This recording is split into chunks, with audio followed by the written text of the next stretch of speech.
kuchita paziko limulikulukire ndati nditaiona thawu ndazindikira mochedwa kukala opanda mpulumusi kuli ngati nyumba yomanga panjeka ndinafutika nayo ntenda ndinapita kwa sing'anga atalephera linasamira kwa inu atate munandichiza zinthu zambiri zopasa chidwi mmawa masana mazulo usiku kuwala kwa nyenyezi kundipasa chikumbu mtima misimu yawali kumanda koti akupasa ziwa mbuye chifukwa ndili kupempha onse ause ndimtendere monga munachitira Paulo chimozimozi nthawi yathuyi pempho langa ndiloti atate anthu otisiya wachonde muwalandire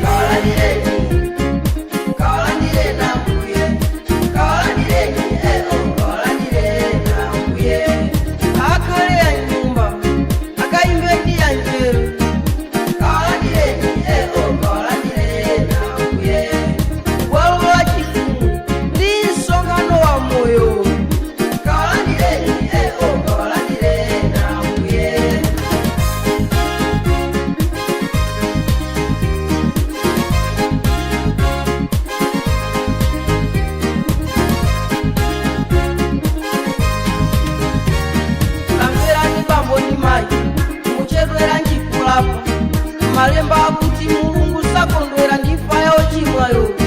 baibulo mumawerenga nyimbo mumaimba bwino kuzakhala zomvetsa chisoni kumati mphotho yanu ndimfa tamuthamangise satana asakale ndigawo mwa iwe chilakolako chimabala uchimo ndipo chimouvala imfa chali chimukumapitako ndicholinga chimodzi mwati ndikazamwalira asazango nditaya azandiimbire nyimbo akusa mwaponya lembalo mpingo si bizinesi mwati ngati ndilibe chopereka nkwabwino kuchali chindi chombe au mphawi omuwaleke azapereka koposa chifukwa ndizayimba nyimbo yopempha ambuye osazindikira muwalandire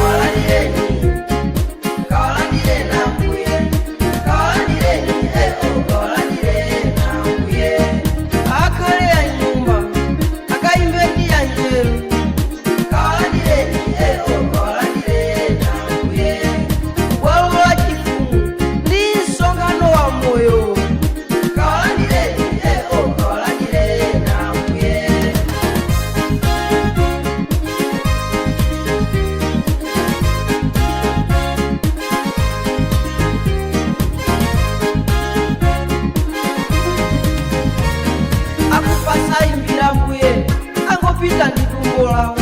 koma ife tizamutamanda kufikira ame aleluya mwina nkumalakulamo kusa kuti ndizalapa ndikudwala ndikuteka kuzafera kutulo nthawi yolapa osayipeza mwana wina wachibwanani ati mayi wanga sanalape kufasafera na uzafa weka kukonza malo wako iwe kutenga omukumaumva koma muungo umisa gosi chikalirecho ndinu amayi amvano chisembwere nambala 1 au dino machali chimwe sibwana ndiye mwaonjeza zitumwa kuika mchuno ngati ndikusing'anga mungo uyamba ngakhale ndi pamaliro ampingwa bwera ndi njala akapanda kudyeza bwino chisoni ulaliki suyenda bwino amachulusa chidodo kukonda kunyanyala nkhanizo saziwika bwino mpaka ulaliki kutera panjira inde amadya zankachisi koma zafika nopena pake chifukwa ndizayimba nyimbo yopempha ambuye adyerawo zimuwalani